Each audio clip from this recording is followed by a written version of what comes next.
Hello, আসসালামু আলাইকুম। Accounting SSC আরেকটি ক্লাসে সবাইকে স্বাগতম। তো আজকের ক্লাসে আমরা অ্যাকাউন্টিংয়ের চ্যাপ্টার 5 হিসাব সম্পর্কে জানব।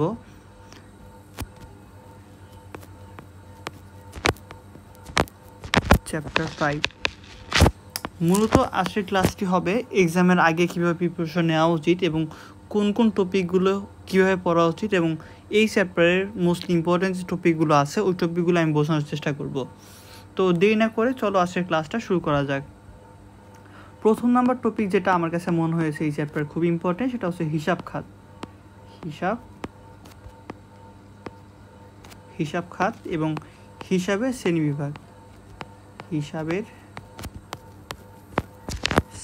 শ্রেণীবিভাগ। ওকে, এখন আমরা এই হিসাব খাত এবং হিসাবের শ্রেণীবিভাগ এই টপিকটার অ্যান্সার কীভাবে করব এটা আমরা জানবো। তো এই টপিকটা অ্যান্সার করার জন্য আমাদের বুঝতে হবে যে অ্যাকাউন্টিংয়ের যে টপিকগুলো আছে বা অ্যাকাউন্টিংয়ের যে হিসাব সমীকরণ যেটা রয়েছে সেটা হচ্ছে এ ইকুয়াল এল প্লাস ও ই। এখানে A means asset, L means liabilities and O E বা অনেক ক্ষেত্রে শুধু ই বলে, O E means owner's security, owner's equity. আচ্ছা, আমরা এই তিনটা জিনিস শিখলাম। এখন এই অ্যাসেটকে আবার বিভিন্ন ভাগে ভাগ করা হয়। অ্যাসেট মানে সম্পদ, সম্পদকে আমরা চলতি সম্পদ হিসাবে ভাগ করতে পারি, চলতি সম্পদ। তারপর স্থায়ী সম্পদ, এরপর আমরা দীর্ঘমেয়াদী বিনিয়োগ,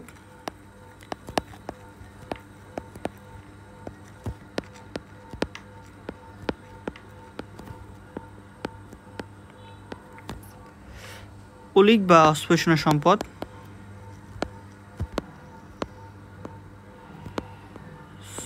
স্পর্শনীয় সম্পদ। আচ্ছা, আমরা সম্পদকে এই ছাড়াও বিভিন্ন ভাগে ভাগ করা যায়, মূলত আমরা 4টা ভাগে আমরা সম্পর্কে জানবো। তারপর লায়াবিলিটিস মানে হচ্ছে দায়, দায়কে আমরা 2টা ভাগে ভাগ করতে পারি, চলতি দায় এবং দ্বিতীয় হচ্ছে দীর্ঘমেয়াদী দায়। এটাকে দীর্ঘমেয়াদী ঋণও বলা যায়। এবং সর্বশেষে অনার্স সিকিউরিটি বা মালিকানা সত্ত্ব, এটাকে আমরা এইটার ভিতরে 4টা উপাদান রয়েছে। 4টা উপাদান খুবই ইম্পর্টেন্ট, কারণ এখান থেকে কোশ্চেন আসে যে মালিকানা সত্ত্বর পরিমাণ নির্ণয় করো। তো এই 4টা উপাদানগুলো হচ্ছে মূলধন যোগ আয় বাদ ব্যয় বাদ উত্তোলন। ওকে, আমরা এখন এই যে ডিটেলস যে টপিকগুলো আছে, সম্পদ, চলতি সম্পদ, স্থায়ী সম্পদ, দীর্ঘমেয়াদী বিনিয়োগ বা অলিক বা অস্পর্শনীয় সম্পদ, চলতি দায়, দীর্ঘমেয়াদী দায় এবং এইগুলো সম্পর্কে জানবো এখান থেকে। এখানে দেখো মানে সুন্দর করে সব দেওয়া রয়েছে যে অ্যাকাউন্টিং হিসাব সমীকরণ হচ্ছে এইটা, এবং এই হিসাব সমীকরণের চলতি সম্পদের পার্টগুলো হচ্ছে এটা। চলতি সম্পদের ভিতরে রয়েছে হাতে নগদ, প্রাপ্য হিসাব বা দেনাদার, সমাপনী, মজুত পণ্য, অগ্রিম খরচসমূহ, ব্যাংক জমা, প্রাপ্য বিল বা প্রাপ্য নোট, বকেয়া আয়সমূহ, অব্যবহৃত মনিহারি বা সমাপনী মনিহারি, স্বল্পমেয়াদী বিনিয়োগ এবং খুচরা যন্ত্রাংশ। এর ভিতরে এরপর রয়েছে দীর্ঘমেয়াদী বিনিয়োগ। এই টপিকগুলো আমরা সবগুলো বিনিয়োগের নাম দিব, এখানে বিনিয়োগের বিভিন্ন ধরনের নাম দেওয়া রয়েছে, বাট আমাদের মেন যে জাবেদা হবে সব ক্ষেত্রে আমরা কি দিব, বিনিয়োগ দিব। স্থায়ী সম্পদ এখানে দেওয়া আছে, অস্পর্শনীয় সম্পদগুলো এখানে দেওয়া আছে যেগুলো আমরা স্পর্শ করতে পারি না। আর স্থায়ী সম্পদগুলো হয় দীর্ঘমেয়াদী সময়ের জন্য, যেগুলো বাসায় ইউজ করার জন্য, এগুলো বিক্রয়ের জন্য হয় না। ভুয়া সম্পত্তি বা অসম্মানিত ব্যয় বা বিলম্বিত মুনাফা জাতীয় ব্যয়, এটাও আমাদের অনেক ক্ষেত্রে সম্পদ হিসেবে আমরা কাউন্ট করে থাকি। এখন তোমাদের এই টপিকগুলো আমি ডিটেলসে বলতেছি না, কারণ এগুলো তোমার কাছে রয়েছে হয়তোবা। তোমার যেটা ইম্পর্টেন্ট সেটা হচ্ছে যে জানা যে কোন সম্পদ, এটা তোমার খুবই জানা খুবই দরকার। দায়ের পাশে যদি আমরা দায়ের পাশে স্বল্পমেয়াদী বা চলতি দায় রয়েছে এগুলো, তারপর দীর্ঘমেয়াদী দায় বলতে রয়েছে এগুলো, এখানে অনার্স ইকুইটি 4টা উপাদান, capital, revenue, expenses and drawings. আর আমাদের আয়ের উপাদানগুলো হচ্ছে এগুলো, ব্যয়ের উপাদানগুলো এগুলো। এখন এগুলো দেখানোর উদ্দেশ্য কি? এগুলো দেখানোর উদ্দেশ্য একটাই, সেটা হচ্ছে একটু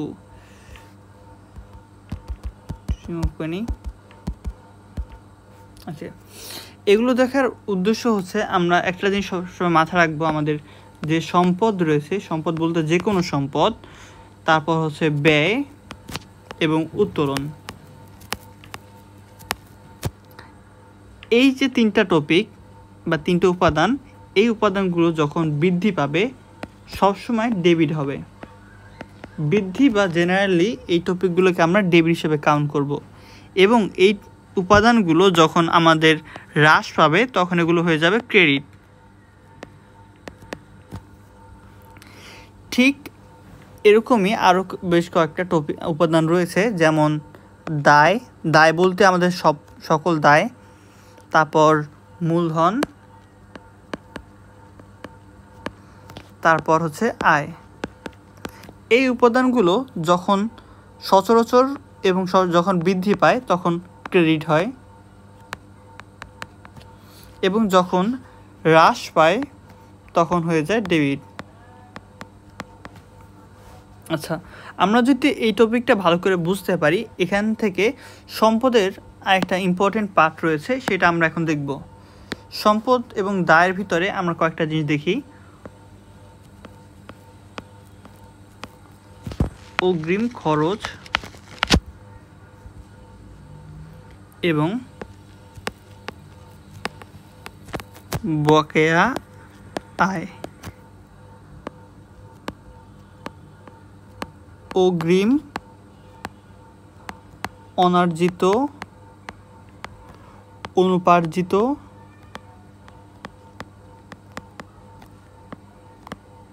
আয় বা বকেয়া ব্যয়।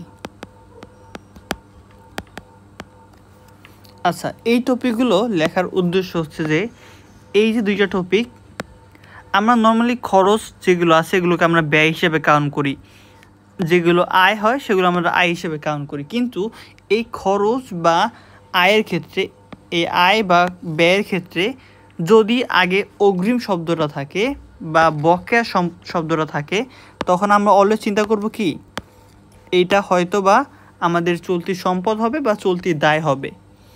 এখন খরচের আগে যদি অগ্রিম থাকে, মানে তুমি একটা খরচ আগেই করে ফেলছো, বাট ওইটার সেবাটা এখন নেও নাই, তো এই ক্ষেত্রে এটা তোমার কি, এক্ষেত্রে এটা তোমার জন্য একটি চলতি সম্পদ। বকেয়া আয়, এটা বলতে কি বুঝিয়েছে? এটা বলতে বুঝিয়েছে তুমি একটা কাজ করে দিয়েছো, বাট তুমি এখনও ওই টাকা নেও নাই, তুমি টাকাটা তোমার পাওনা রয়েছে, এই ক্ষেত্রে এইটাও তোমার জন্য কি একটা চলতি সম্পদ।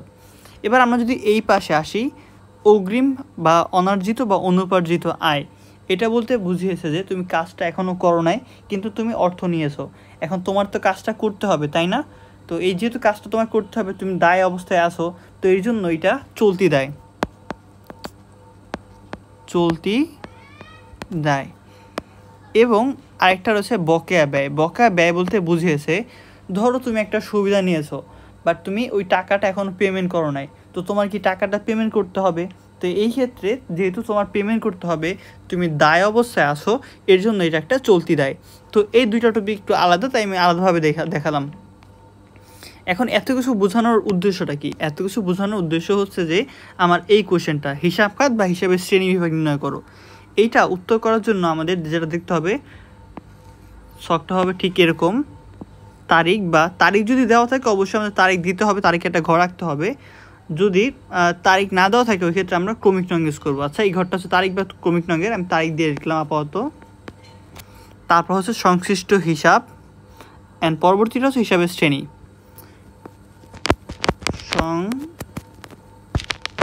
সংশ্লিষ্ট হিসাব, হিসাবের শ্রেণী বিভাগ বা শ্রেণী। ধরো নগদে পণ্য ক্রয় বা নগদে বিক্রয়, নগদে বিক্রয় এমন একটা জাবেদা দেওয়া আছে 1 তারিখে, তুমি এখানে 1 তারিখ দিবা, তারপর এটা জাবেদা কি নগদে বিক্রয়ের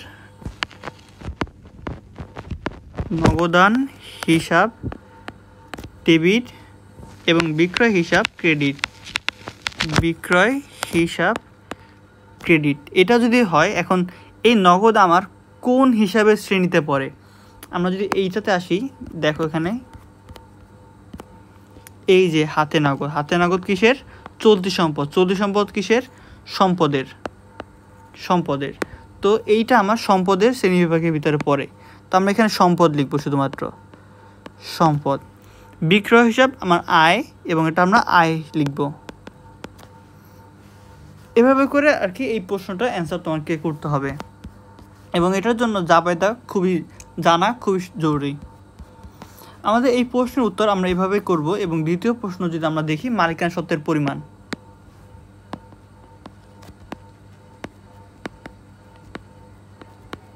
মালিকানা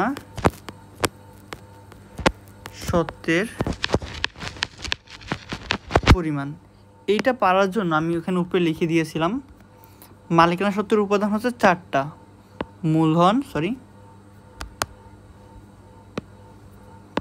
মূলধন যোগ আয় বাদ ব্যয় বাদ উত্তোলন।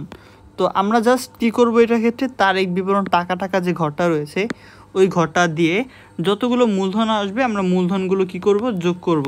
মূলধন লিখব, মূলধনের সাথে যত প্রকার আয় হবে আমরা আগে আয়ের নামটা লিখব। ধরো বিক্রয় করা হয়েছে, এক্ষেত্রে বিক্রয় একটা আয়, তো আমরা যোগ দিয়ে বিক্রয় লিখব, ব্র্যাকেট দিয়ে আয় লিখে দিব।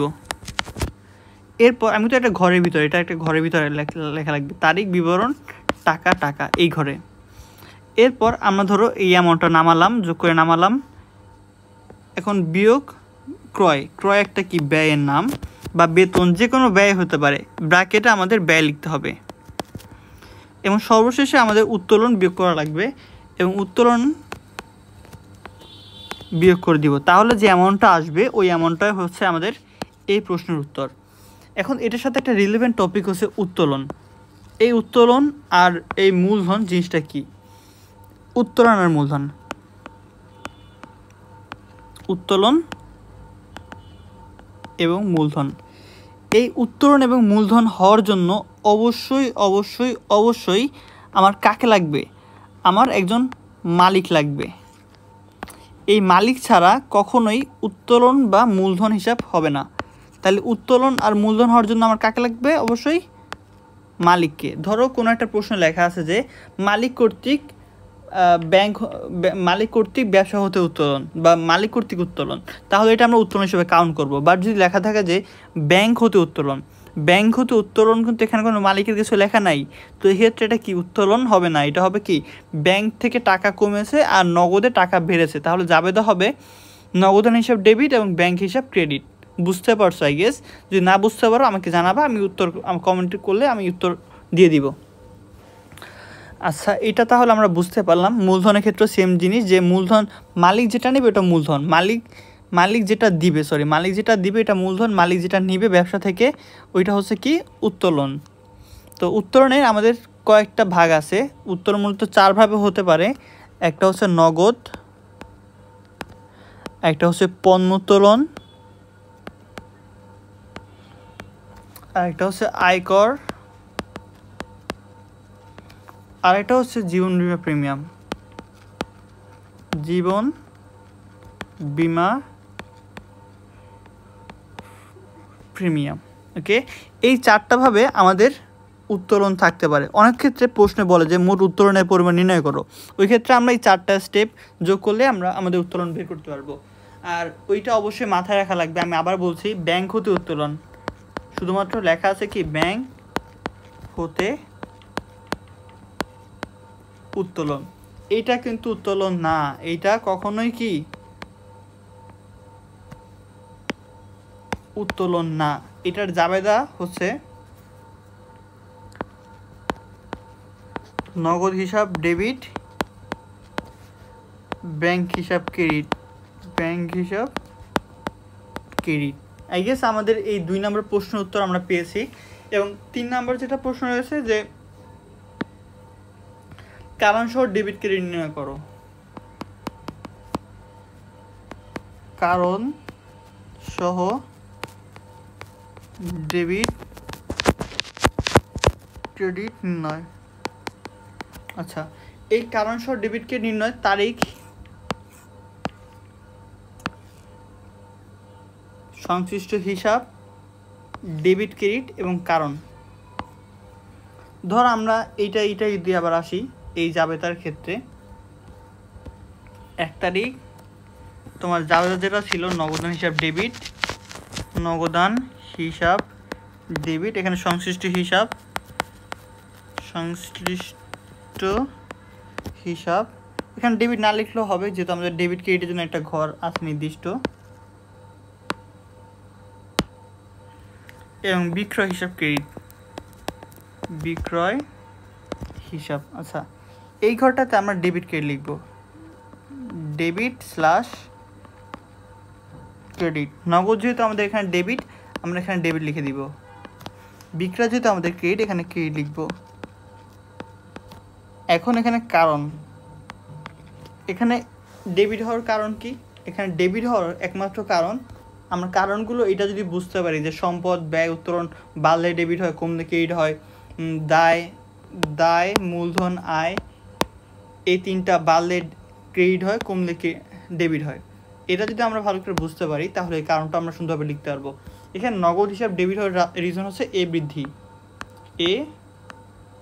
বৃদ্ধি বা সম্পদ বৃদ্ধি লেখাই সব থেকে বেস্ট। বিক্রয় হিসাব ক্রেডিট হওয়ার রিজন কি? আমাদের আয় বৃদ্ধি।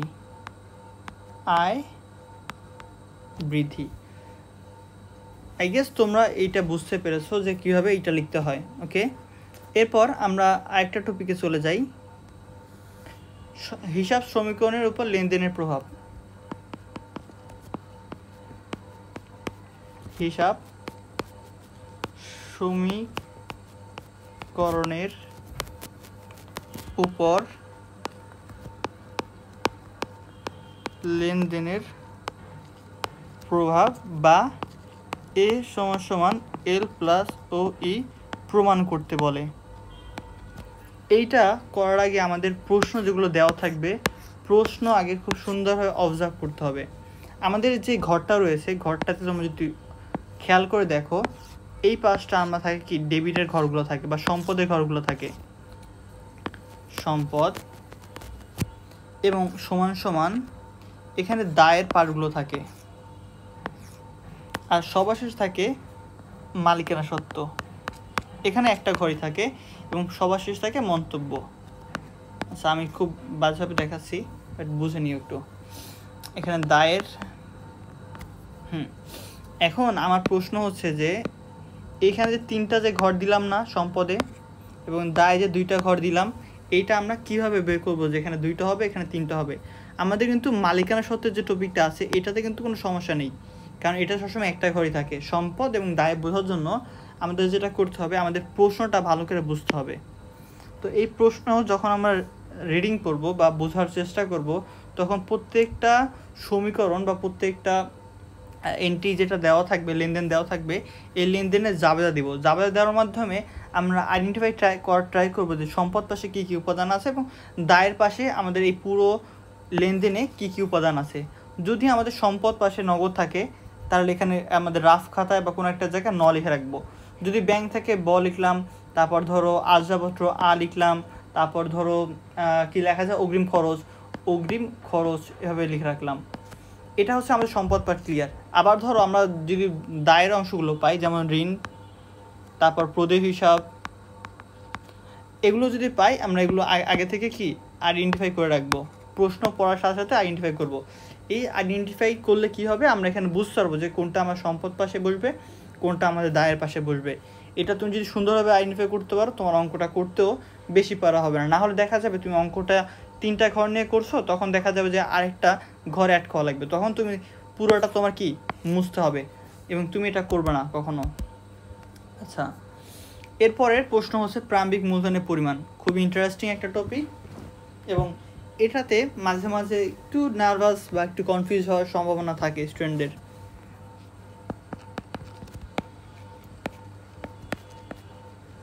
প্রারম্ভিক মূলধন, আচ্ছা প্রারম্ভিক মূলধনের ক্ষেত্রে আমি একটা এক্সাম্পল দেই। ধরো নগদ 10,000 টাকা, আসবাবপত্র 5,000 টাকা, ঋণ 7,000 টাকা,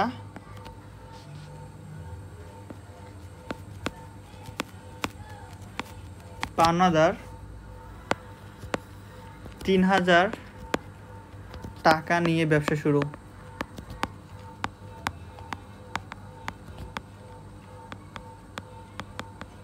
ওকে, তো এটা যদি থাকে আমাদের এখন এখান থেকে এটা 1 তারিখের উপাদান সবগুলো। তো 1 তারিখের উপাদান হওয়ার কারণে আমাদের প্রারম্ভিক মূলধন কি, মানে বছরের শুরুতে যে উপাদানগুলো থাকে ওগুলোর আমাদের পরিমাণ নির্ণয় করতে বলেছে, বা প্রারম্ভিক মূলধনের পরিমাণ নির্ণয় করতে বলেছে। তাহলে চলো আমরা এটা বের করি।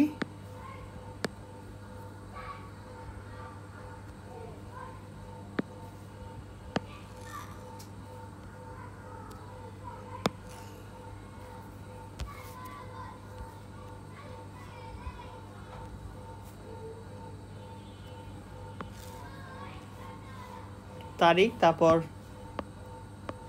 বিবরণ, টাকা টাকা। ওকে,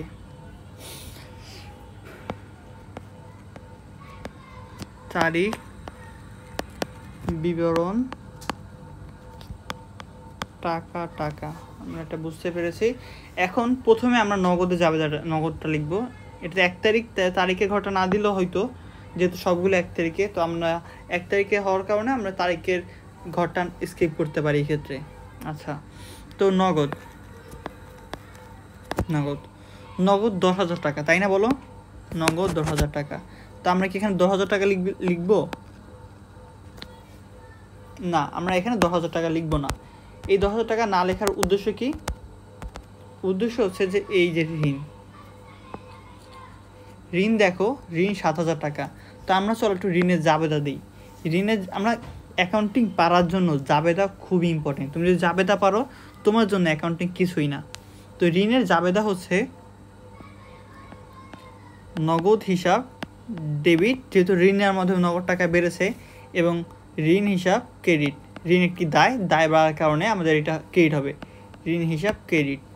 তাহলে দেখো, আচ্ছা এই প্রারম্ভিক মূলধনের সূত্র কোনটা, কীভাবে বের করে এটা আমরা একটু দেখে নিই, এটা মিস্টেক হয়েছে।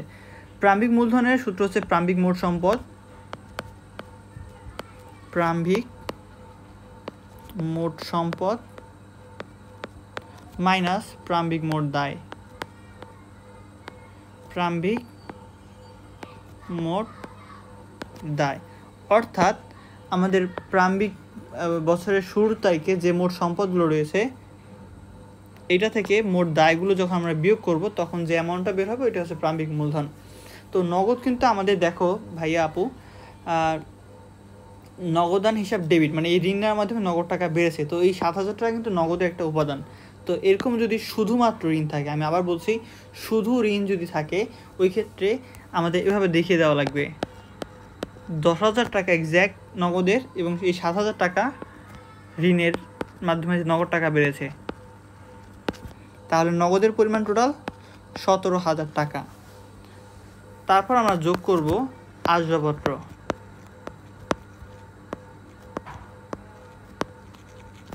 আসবাবপত্র 5,000 টাকা। আমাদের এখানে আর কোনো সম্পদ রয়েছে? আমাদের জাস্ট সম্পদ সে এখন জাস্ট একটা পাওনাদার বাকি, মানে আমাদের দায় বাকি 3,000 টাকা। তো আমরা এটা যোগ করে নামিয়ে নিই 22,000। এখন মোট সম্পদের পরিমাণ 22,000 টাকা। আমরা কি করব, সম্পদ থেকে মোট দায় বিয়োগ করব। তো এখানে বলতো দায় কি কি আছে? দায় কি শুধু একটা রয়েছে? না, দায় একটা নেই, দায় রয়েছে আমাদের দুইটা। এখানে পাওনাদার একটা দায়, এবং এই যে ঋণ হিসাব, ঋণ হিসাব কিন্তু আমাদের দায়। এখানে যেমন একটা সম্পদও বৃদ্ধি পেয়েছে, একটা দায়ও বৃদ্ধি পেয়েছে এই ঋণ নেওয়ার মাধ্যমে। তো আমাদের দুইটাই কি দায়ের উপাদান। প্রথমে আমরা পাওনাদার লিখব, পাওনাদার। আচ্ছা এই টাকার অ্যামাউন্টটা আমরা এই সাইডে না লিখে এই সাইডে লিখব। পাওনাদার 3,000 টাকা, যোগ ঋণ 7,000 টাকা, এটা আমরা কি করব, বিয়োগ করব 10,000 টাকা, বিয়োগ করলে থাকে 12,000 টাকা, এবং এই 12,000 টাকা কি তোমার প্রারম্ভিক মূলধন। বুঝতে পেরেছো? আই গেস বুঝতে পেরেছো। এখন এইটা শুধুমাত্র ঋণ দিয়ে দেখিয়েছি। যদি এমন হতো যে এটা জাস্ট ঋণ না, এটা তোমার ব্যাংক ঋণ, ব্যাংক ঋণ হলে এটা জাবেদা কি তখন নগদ আসতো না, এটার জাবেদা তখন নগদ আসতো না, তখন এটা জাবেদা হতো যেহেতু ব্যাংকের মাধ্যমে ঋণ নিয়েছে, টাকা কিন্তু আমার ব্যাংকে যাবে, ব্যাংক হিসাব ডেবিট এবং ঋণ হিসাব ক্রেডিট। আচ্ছা, এইটা যদি হয় তখন আমরা এই যে আগে যেমন এটাতে কি করেছিলাম, নগদের সাথে এই 7,000 টাকা যোগ করেছিলাম না, এখন কি যোগ করা লাগবে না, এখন এটা যোগ করা দরকার নেই। ওকে, এখন বলতো তাহলে কি হবে, এখানে কিন্তু আরেকটা সম্পদ নামে একটা এন্ট্রি যোগ হবে, সম্পদের নাম কি, ব্যাংক হিসাব, ব্যাংক হিসাব নামে এখানে একটা জিনিস যোগ হবে। তো চল আমরা ওইটা লিখি, যোগ, এখানে তখন 7,000 হবে না, এখানে তোমার 10,000 টাকাই হবে, ব্যাংক 7,000 টাকা যোগ করব। আর এই 7,000 টাকা মানে আলাদা দেখান লাগবে, আগে কী করেছিলাম নগদের সাথে যোগ করে দিয়েছিলাম, বাট এখন আলাদা দেখান লাগবে, কারণ কি এটা তোমার ব্যাংক ঋণ, নর্মাল ঋণ না। আর পাওনা থাকবে এখানে, আমরা ঋণের পরিবর্তে আমরা এখানে লিখে দিব ব্যাংক ঋণ, আর বাকিটা সব আগের মতনই। এখন এইটা বোঝানোর উদ্দেশ্য কি, এইটা কিন্তু তোমার এই ক্ষেত্রে কাজে লাগতে পারে, এ সময় এর প্লাস মানে হিসাব সমীকরণের উপর লেনদেনের প্রভাব, এইটা বের করার সময় কাজে লাগতে পারে।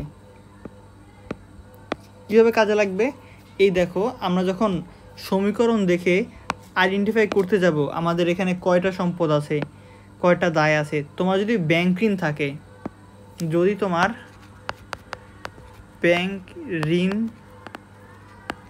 থাকে তখন কিন্তু ব্যাংক নামে একটা সম্পদ তোমার যোগ হবে, এইটা কখনো যেন ভুল না হয়, একটু মাথায় রাখো, যখন তোমার ব্যাংক ঋণ থাকবে তখন ব্যাংক নামে একটা সম্পদ অ্যাড হবে। আচ্ছা, আই গেস এটা বুঝতে পেরেছো। এরপর তোমাদের আরেকটা প্রশ্ন থাকতে পারে, লেনদেন নয়, ক নাম্বারে থাকতে পারে, লেনদেন নয় তার পরিমাণ, লেনদেন নয় তার পরিমাণ, এইটা খুবই সিম্পল, আমাদের হিসাব সমীকরণ মানে আমাদের একটা জিনিস দেখাই, আমাদের মূলত দুইটা কোয়ান্টিটি থাকে, দুইটা এন্টিটি থাকে, সরি, একটা হচ্ছে মালিক আর একটা হচ্ছে আমাদের ব্যবসা প্রতিষ্ঠান। এখন এই মালিক অ্যাকাউন্টিংয়ের ক্ষেত্রে এই জিনিসটা, অ্যাকাউন্টিংয়ের বেসিক কি, মালিক আর এই ব্যবসা কখনো কি সেম না, এই মালিক ব্যবসা কখনো কি না সেম না, তাহলে জিনিসটা কীভাবে দাঁড় করে, আমরা মূলত কার হিসাব দিই বলো তো।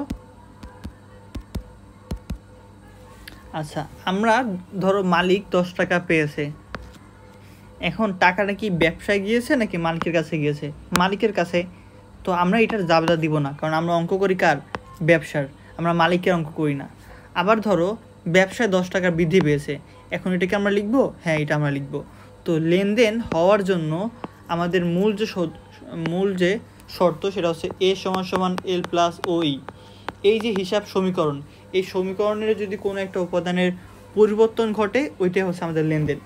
তো এই লেনদেন নয় তার পরিমাণ, এটা আমরা বের করবো, যেটা দেখবো আমাদের ব্যবসায় পরিবর্তন ঘটতেছে বা এ সমান সমান এল প্লাস ওই এর উপাদানের পরিবর্তন ঘটতেছে, ওইটা আমার লেনদেন।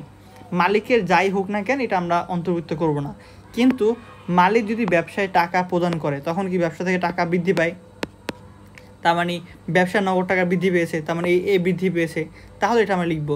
আবার ধরো মালিক ব্যবসা থেকে টাকা নিয়েছে, তাহলে কি হয়, ব্যবসা থেকে টাকা কমেছে, যদি ব্যবসা থেকে টাকা মাইনাস হয় তখন আমরা কি করব, ব্যবসা এ সমান সমান এ প্লাস ও এটা এর পরিবর্তন ঘটেছে, তাহলে আমি একটু আগে যেটা বললাম, যখন এ সমান সমান এল প্লাস ও এর কোনো উপাদানের পরিবর্তন ঘটবে ওইটা লেনদেন। তো আই গেস এই জিনিসটা বুঝতে পারছো, এটা খুবই বেসিক এবং খুবই কমন অ্যাকাউন্টিংয়ের রুট, এটা ভালো করে বুঝে নিও।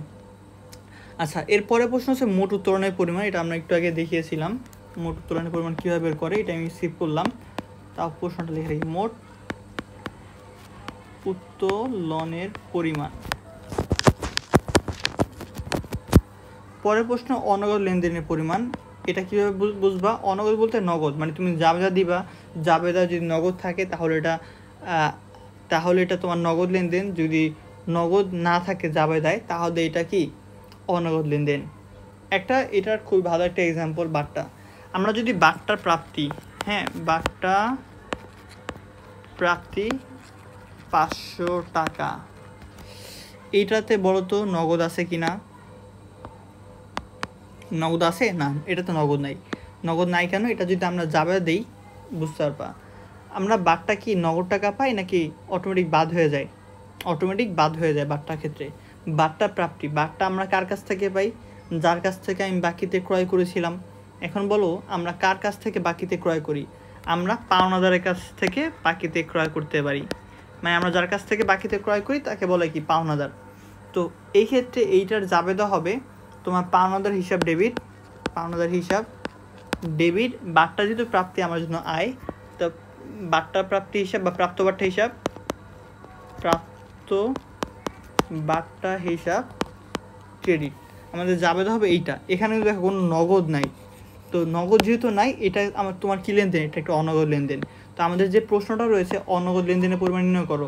অনগদ লেনদেনের পরিমাণ নির্ণয় করো। ওইটার উত্তরটার ক্ষেত্রে এই বিষয়গুলো একটু মাথায় রাখবা। চলো এরপরের প্রশ্ন, মোট সম্পদ ও দায়ের পরিমাণ। এটা আমরা এই শীট যেটা দিয়েছে এখান থেকে দেখলে পারবা। তারপর হিসাবের দলিল সমূহ, চালান, ক্যাশ মাস। আছে হিসাবের দলিল, এটা লাস্ট টপিক এই চ্যাপ্টারের।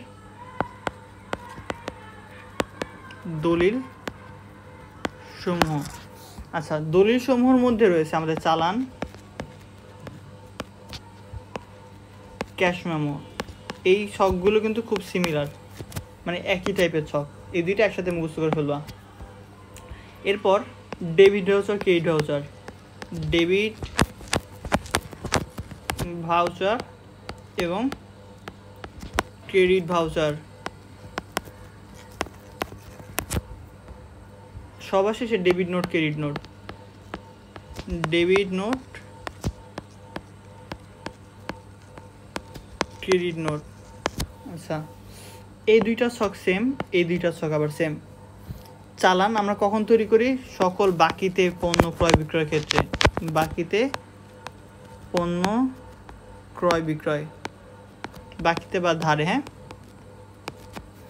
আচ্ছা ধরো তোমার একটা প্রশ্নে অনেকগুলো উপাদান দেওয়া আছে, লেনদেন দেওয়া আছে।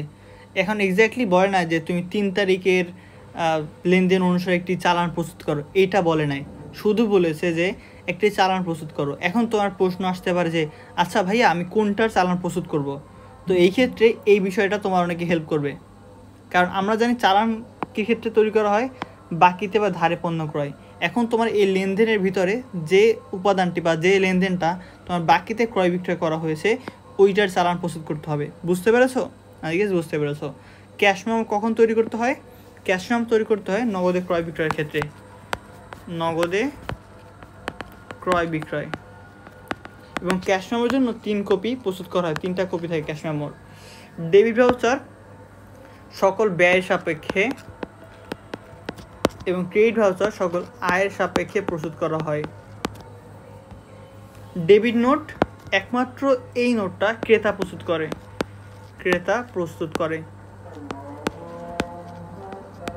এবং ক্রেডিট নোট বিক্রেতা প্রস্তুত করে। এটা জানা দরকার নেই, কারণ শুধুমাত্র এইটাই তোমার কি ক্রেতা প্রস্তুত করে, আর বাকি সবগুলো যেগুলো আছে এগুলো যেগুলো আছে সবগুলোকে বিক্রেতা প্রস্তুত করে। বুঝতে পেরেছো? ডেবিট নোটটা হচ্ছে ধরো তুমি একটা পণ্য ক্রয় করলা, এখন তুমি এই দোকান থেকে পণ্য ক্রয় করার পর দেখো কি যেভাবে চেয়েছিল ওইভাবে পাও নাই, তখন তুমি একটা লিখবা যে আপনার কাছ থেকে এই পণ্য এই ছিঁড়া হওয়ার কারণে ফেরত পাঠানো হলো। তুমি লিখবা ফেরত পাঠানো হলো, এটা লিখে তুমি কি এই দোকানদারকে দিয়ে দিবা। আর দোকানদার তুমি যে লিখে দিবা এটাকে বলে ডেবিট নোট। তুমি ডেবিট নোট পাঠাও দোকানদারকে। আর ডেবিট নোট আর এই যে তোমার যে চাহিদা অনুযায়ী পণ্য যেগুলো ছিল, যেগুলো ত্রুটিপূর্ণ পণ্য এগুলো তো ফেরত দিয়ে দেবা ডেবিট নোটের সাথে। তো ফেরত দিয়ে দিলা, দেওয়ার পর এই যে দোকানদার চেক করে দেখবে আচ্ছা ঠিক আছে তোমার যে ডেবিট নোট অনুসারে এই প্রোডাক্টগুলো ঠিকভাবে পাও নাই। তো এখন দোকানদার কী করবে? দোকানদার বলবে আচ্ছা আপনার ফেরত মালগুলো পাওয়া গেছে এবং ফেরত মালের মূল্য দ্বারা আপনার হিসাবকে ক্রেডিট করা হলো। ও জাস্ট কনফার্মেশন দিবে যে পাওয়া গেছে, ও লিখবে কি পাঠানো হলো। বুঝতে পেরেছো? আই গেস বুঝতে পেরেছো। তাও তোমার এই ছকগুলো ভালো করে মুখস্থ করো, কারণ এই যে দলিলসমূহ এইটা শুধুমাত্র চ্যাপ্টার 5-এর জন্য না, এটা যে কোনো চ্যাপ্টারে দিয়ে দিতে পারে। তো আজকে আমার চ্যাপ্টার 5-এর এতটুকু ছিল। আমার মনে হয়েছে এই টপিকগুলো খুবই ইম্পর্টেন্ট চ্যাপ্টার 5-এর জন্য। এই টপিকগুলো দেখলেই তোমার জন্য ক্লিয়ার হবে। পাশাপাশি প্র্যাকটিস করবো অনেক বেশি MCQ এবং এগুলো।